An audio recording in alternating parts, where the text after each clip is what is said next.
¿Qué tal? Me llamo Isma. Bienvenidos y bienvenidas al canal. ¿Qué tal? ¿Cómo habéis pasado la semana? ¿Todo bien?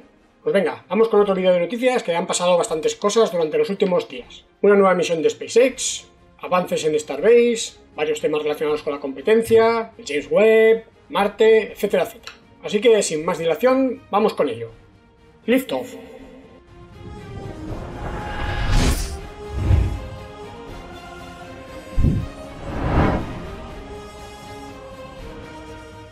SpaceX sigue con su endiablado ritmo de lanzamientos.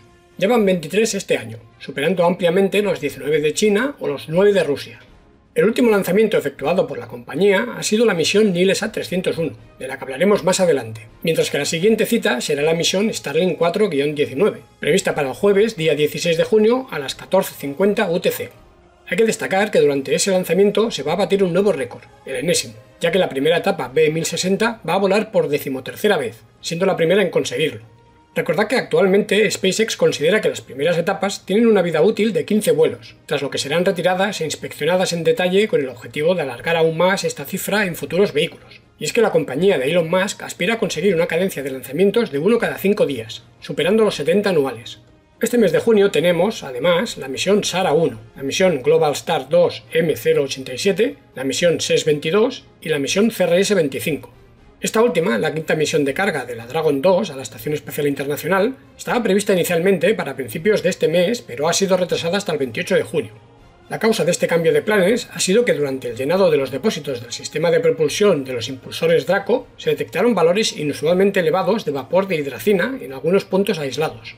La cápsula C-208 ha volado 2 veces con anterioridad sin ninguna incidencia, así que es de suponer que los técnicos e ingenieros no tardarán en dar con el origen del problema y solucionarlo a tiempo.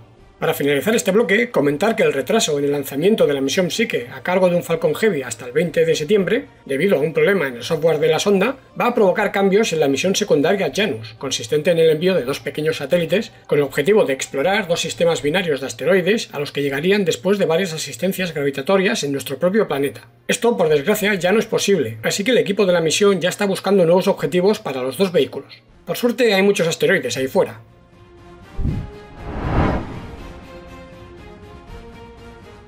El pasado 8 de junio, SpaceX llevaba a cabo el primer lanzamiento del 6º mes del año con la misión NILESat 301. El objetivo era poner en órbita de transferencia geoestacionaria de 7 grados oeste de inclinación el satélite de comunicaciones egipcio NILESat 301. Fabricado por Thales Alenia Space y propiedad de la operadora de telecomunicaciones egipcia Nilesat, es el sucesor del NILESat 101, el NILESat 102, el NILESat 103 y el NILESat 201. Con una masa de 4.100 kilos si contamos su propio combustible y una vida útil de unos 15 años, dará servicio de transmisión de televisión, radio y datos al norte de África y a Oriente Medio, gracias a sus 32 transpondedores de banda Q y 6 de banda K. La encargada de impulsar el vehículo durante los primeros 2 minutos y medio de vuelo fue la primera etapa B1062, que volaba por 7ª vez tras llevar a cabo 2 misiones comerciales, la GPS-3 SV-04 y la GPS-3 SV-05, 2 misiones tripuladas, la Inspiration 4 y la AX-1 de Axiom Space, y 2 misiones Starlink, la 4-5 y la 4-16. Hay que destacar que esta primera etapa tiene el récord de 2 vuelos consecutivos en menos tiempo, con 21 días y 6 horas entre las misiones AX-1 y Starlink 4-16, el 8 y el 29 de abril de este mismo año respectivamente. En este lanzamiento, además, iba a batir otro récord, siendo el vehículo que es recuperado más lejos de la zona de lanzamiento, concretamente a 687 kilómetros, donde estaba previsto que aterrizara sobre la barcaza JRTI. Las 2 mitades de la cofia eran nuevas en este vuelo, que debía partir desde la rampa SLC-40 de Cabo Cañaveral, en Florida. Un atardecer soleado prometía otro lanzamiento para el recuerdo. 10, 9, 8, 7, 6, 5, 4, 3, 2, 1, 0. Ignition and liftoff.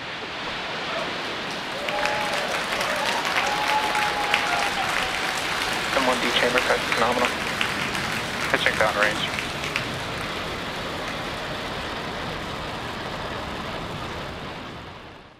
Los primeros segundos de vuelo nos brindaron espectaculares vistas de la costa este de los Estados Unidos, alejándose rápidamente, así como espectaculares imágenes del Falcon 9 durante el paso por el punto de máxima presión aerodinámica gracias a las cámaras on-board y a la cámara telescópica respectivamente. Después disfrutamos de la expansión de los gases de escape de los 9 motores Merlin 1D hasta poco antes de la secuencia de separación de las 2 etapas, que transcurrió sin problemas. Inmediatamente después se desplegaban las rejillas aerodinámicas de titanio y se eyectaban las 2 mitades de la cócea, quedando a merced del vacío del espacio la carga útil. La primera etapa maniobraba grácilmente con la azulada tierra al fondo, mientras la segunda etapa seguía acelerando gracias a su motor Merlin 1D optimizado para el vacío, en busca de los 27.000 km/h. Unos 6 minutos y medio después del lanzamiento se producía el encendido de reentrada atmosférico, de 20 segundos de duración, tras lo cual, unos 2 minutos después, se producía en rápida secuencia el apagado del motor de la segunda etapa y el aterrizaje de la primera en la barcaza JRTI, que esta vez, por desgracia, no podíamos disfrutar como estábamos acostumbrados últimamente, sin cortes ni pixelaciones. Unos 26 minutos después del lanzamiento se producía, aunque no pudimos verlo, el segundo encendido del motor de la segunda etapa, de más de 1 minuto de duración, que dejaba a la segunda etapa en una órbita elíptica de transferencia geoestacionaria. Finalmente, algo más de 33 minutos después del lanzamiento, se producía, esta vez en riguroso directo, la liberación del satélite, con lo que podía darse por concluida la misión con éxito. Al parecer, el satélite está en perfecto estado de salud y en los próximos días procederá a circularizar su órbita gracias a su propio sistema de propulsión consistente en un motor S400 a base de combustible hipergólico capaz de generar 420 newtons de empuje.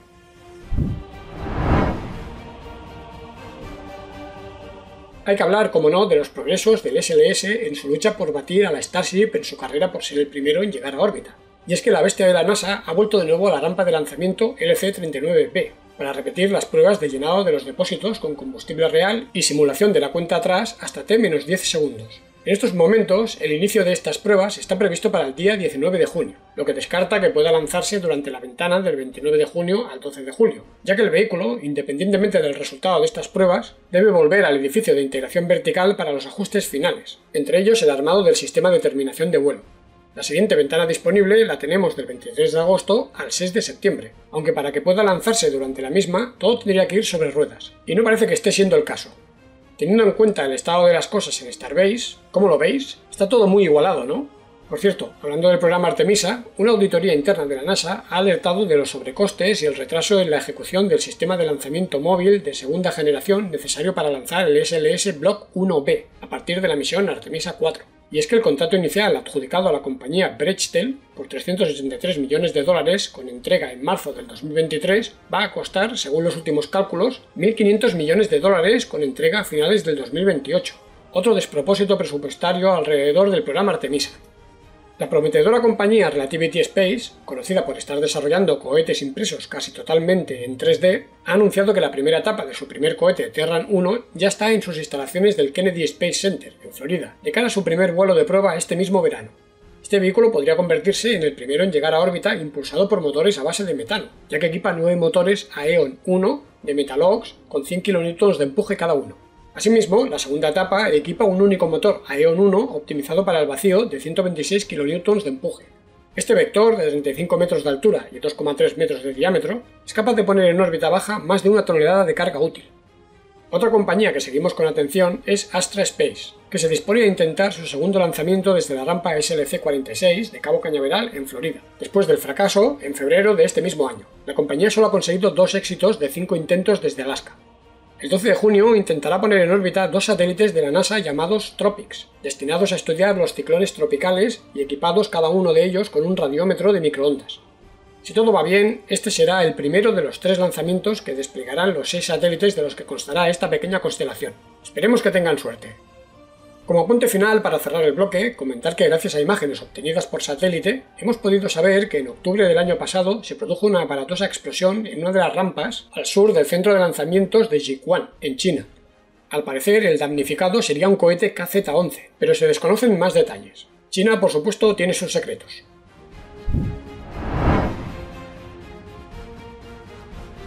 La megaconstelación de SpaceX sigue su avance imparable en todos los frentes.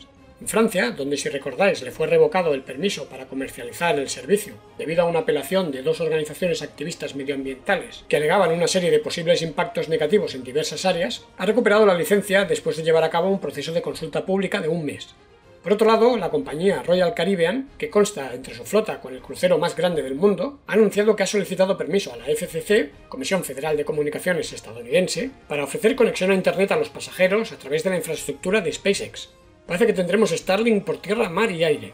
Hablando de tierra, parece que el servicio para vehículos recreativos, ya sabéis, autocaravanas, furgonetas camper, etc., ha tenido una acogida espectacular y ya habría recibido más de 30.000 reservas. De hecho, algunos afortunados ya han podido evaluar el servicio y se han ido a ponerlo a prueba en medio de las montañas rocosas. Y sí, no deja de sorprender cómo por fin, en el siglo XXI, uno puede tener conexión de alta velocidad, más de 100 megabits por segundo de bajada y una latencia de menos de 100 milisegundos en medio de la nada, lo que permite, entre otras cosas, jugar a juegos en tiempo real sin problemas. Por cierto, en España también está disponible por 123 euros al mes y un pago inicial de 639 euros por el hardware de conexión. Con todo esto, muchos se preguntan cuándo va a salir Starlink a bolsa. Pues bien, el propio Elon Musk ha dado pistas sobre este punto, al afirmar que posiblemente sean necesarios 3 o 4 años más para que el servicio cumpla las condiciones para ello, a saber, un flujo de caja predecible y sostenible, combinado con un modelo de negocio sólido. Yo, cuando llegue el momento, creo que me haré con algunas acciones. ¿Y vosotros? Por cierto, en cuanto al curioso sistema de liberación de satélites Starlink versión 2 en la Starship, que vimos en el vídeo anterior, una especie de dispensador de pez, Elon Musk ha declarado que quizás sería interesante fabricar uno a escala y venderlo en la tienda de merchandising de SpaceX. ¿Compraríais uno?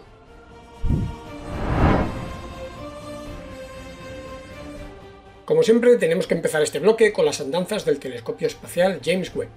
Después de tantas buenas noticias, recientemente hemos sabido que entre los días 23 y 25 de mayo, un micrometeoroide del tamaño de un grano de arena, bastante grande, ha dañado uno de los segmentos del espejo principal del telescopio espacial. La parte buena de todo esto es que, aunque ha disminuido el margen de maniobra disponible en cuanto al espejo que ha resultado dañado, esto no afectará al funcionamiento general del telescopio. De hecho, este es el quinto impacto que sufre desde su lanzamiento, pero todos los anteriores habían sido de partículas más pequeñas. Esperemos que esto haya sido simplemente mala suerte. Sea como sea, el proceso de calibración de sus instrumentos no se ha visto afectado, y el equipo científico tiene previsto liberar las primeras imágenes a todo color el 12 de julio. Además de los exoplanetas que comentábamos en el anterior vídeo de noticias, el James Webb estudiará las semillas de los primeros agujeros negros en el universo primitivo. A principios de junio, el cuerpo principal de la sonda Europa Clipper, es decir, el módulo de propulsión, llegó a las instalaciones del JPL en Pasadena, California, para su integración final. Hay que recordar que esta sonda orbitará Júpiter y realizará múltiples sobrevuelos de la interesante luna Europa, la cual se cree que posee un océano global de agua bajo una espesa capa de hielo de varios kilómetros de grosor.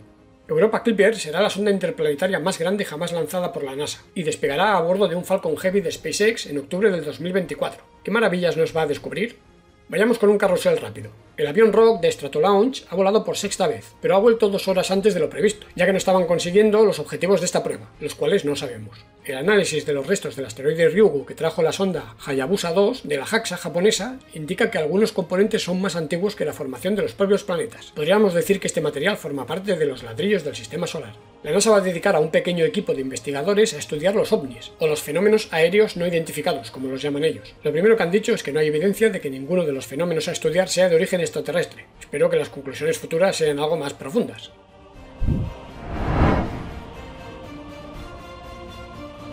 Parece que se confirma que, a pesar de la guerra en Ucrania y todo lo que ello supone, finalmente la cosmonauta rusa Anna Kikina viajará en la misión Cryo 5 a bordo de una Crew Dragon de SpaceX a la Estación Espacial Internacional a finales de septiembre de este mismo año.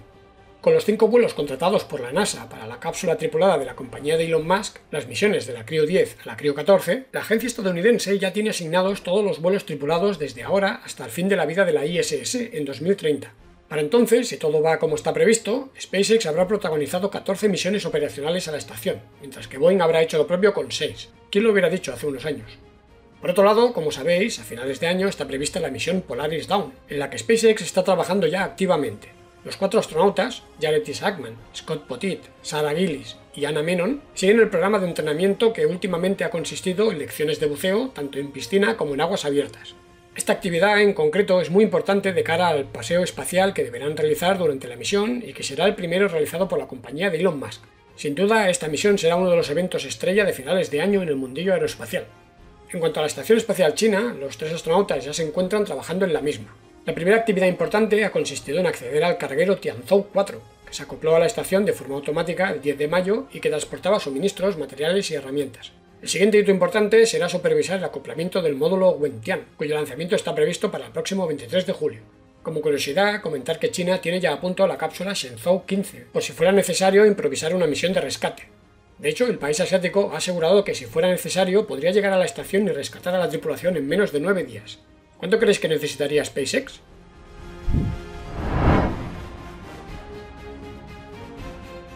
De nuevo tenemos que empezar este bloque hablando del Ingenuity, y es que el pequeño helicóptero marciano ha perdido uno de sus sensores, en concreto el inclinómetro, que le proporciona al ordenador de vuelo información sobre la posición relativa del vehículo respecto a la dirección de la fuerza de la gravedad.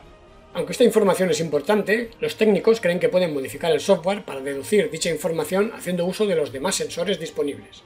Después de 28 vuelos y la llegada del invierno, es normal que aparezcan complicaciones en un demostrador tecnológico, pero no puede negarse que este intrépido explorador nos ha proporcionado momentos gloriosos. En cuanto a Perseverance, sigue explorando el delta del cráter Jezero, y como curiosidad, comentar que desde el mes de febrero lleva literalmente una piedra en el zapato, o más bien dicho, en la rueda delantera izquierda. Los técnicos no están preocupados ya que no está causando daño alguno al rover, así que continuarán adelante sin realizar ninguna acción para librarse del inocuo polizón. Quizá en un futuro no tan lejano, turistas en el planeta rojo visitarán la zona en la que repose inerte el vehículo y el guía les explique la historia de la piedra en el zapato del Perseverance. Apasionante.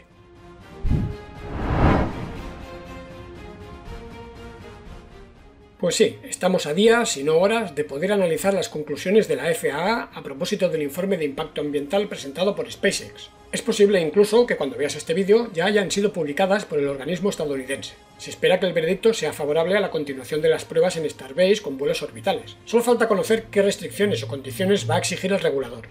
Sea como sea, la compañía de Elon Musk está apretando el acelerador para tener los prototipos S-24 y B-7 listos lo antes posible en previsión de la esperada bandera verde.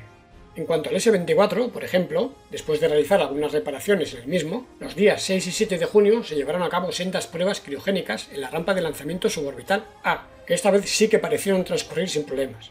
Recordad que una prueba anterior provocó desperfectos en el vehículo que hubo que reparar, entre otros la pérdida de algunas losetas térmicas hexagonales a causa de una explosión en el interior. Sea como sea, el día 8 de junio el vehículo se preparaba para su transporte a la zona de fabricación, y al día siguiente, el 9 de junio, era bajado de la rampa suborbital A y trasladado a la zona de fabricación, en concreto al edificio de integración vertical High Bay. Es de suponer que el objetivo de esta maniobra es instalarle los 6 motores Raptor de segunda generación, 3 atmosféricos y 3 optimizados para el vacío, necesarios para iniciar su campaña de encendidos estáticos. Está por ver dónde se llevarán a cabo los encendidos estáticos de este vehículo, si en la rampa suborbital A, en la que retirarían los pistones hidráulicos, en la rampa suborbital B, la cual están modificando también y que de momento no equipa ningún mecanismo hidráulico, o en la propia rampa de lanzamiento orbital. ¿Qué opináis? Por otro lado, al B-7, que se encuentra en el nuevo Omega Bay, ya le han sido instalados, además de las 4 rejillas aerodinámicas en la parte superior, los 33 motores Raptor 2 en su base, lo que es un claro indicativo de que la campaña de encendidos estáticos va a empezar en las inmediatas semanas. Estos encendidos estáticos se llevarían a cabo en la plataforma de lanzamiento orbital, donde se sigue trabajando a marchas forzadas para tenerla a punto cuanto antes.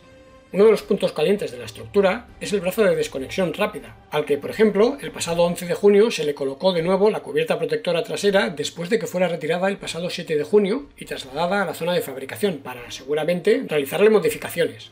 Otra pista de que el B-7 va a ser trasladado a la rampa de lanzamiento orbital en breve es que los técnicos han estado probando recientemente los famosos chopsticks de nuevo. Veremos si continúan usando la grúa LR-11000 para el B-7 y los palillos chinos para el S-24, como hasta ahora, o si también colocan la primera etapa en la plataforma con el famoso mecanismo, lo cual sería la primera vez que pasa.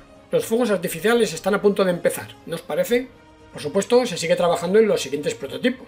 El B-8 estaría ya preparado para ser ensamblado, ya que tanto el segmento del tanque de metano, que se encuentra actualmente en el High Bay, como el segmento del tanque de oxígeno líquido ya están listos. También el S-25 avanza a pasos agigantados, y de hecho, la sección de los tanques está ya lista en el edificio de integración mediano. Y qué decir tiene que los segmentos de otros prototipos, como el S-26 o el S-27, han sido vistos salir y entrar de las tiendas tipo cebolla, lo que no es sino otro indicativo de la confianza de la compañía en el futuro de las pruebas en Starbase. En paralelo, los ingenieros continúan mejorando el diseño de los prototipos. En este sentido, el pasado 8 de junio, un tanque de pruebas llamado Edome fue trasladado a la zona de lanzamiento. El objetivo de este prototipo sería probar las propiedades mecánicas de un nuevo diseño de la parte superior de los tanques de combustible, más achatados, que permitiría maximizar el volumen de líquido almacenado al mismo tiempo que mantendría sus propiedades estructurales. En la zona de fabricación está listo otro tanque de pruebas, el B-7.1, que podría tener un objetivo similar, pero esta vez relacionado con la estructura exterior. Por cierto, también parece que se ha desvelado el propósito de la misteriosa caja que había sido vista en la zona, y es que podría tratarse del sistema de dispensador PEZ en el que se colocarían los satélites Starlink versión 2 y se instalaría en la bodega de carga de la Starship. En cuanto a las infraestructuras, tanto la nueva fábrica Star Factory como el nuevo edificio de ensamblaje vertical Mega Bay siguen avanzando. Incluso cerca de la zona de fabricación se está levantando una nueva estructura cuyo propósito aún no ha sido desvelado. Hablando de infraestructuras, también en Florida, en los terrenos de Roberts Road y en la rampa de lanzamiento LC-39A, se continúa avanzando en las obras de las nuevas instalaciones del sistema Starship Super Heavy. En la zona de fabricación, nuevas informaciones confirman que habrá 2 high bays. Los cimientos del primero ya pueden verse, y que la Star Factory será 12.500 metros cuadrados más extensa de lo inicialmente previsto. También pueden verse los cimientos en la zona. También se han podido ver 6 segmentos completados de la plataforma de lanzamiento orbital y un 7º en construcción, con lo que ya solo quedaría fabricar uno y el superior, que es algo diferente al resto. En la zona de lanzamiento ya se están construyendo las bases tanto de la plataforma de lanzamiento orbital, ya pueden verse las 6 columnas como en Starbase, y de la torre de integración, que, por cierto, parece más ancha que la construida en Starbase.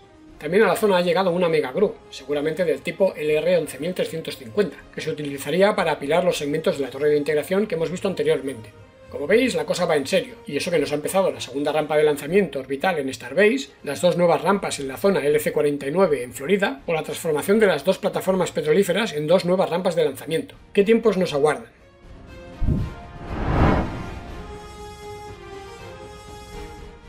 Muchas gracias por ver este vídeo. Ya sabéis que si queréis apoyarme, pues comentad, dadle al like, compartid el contenido, etcétera, etcétera. Todo eso es gratis y la verdad es que ayuda mucho. Por otro lado, si queréis apoyarme todavía más, podéis haceros miembros del canal. Buscad el botón de unirse por aquí abajo.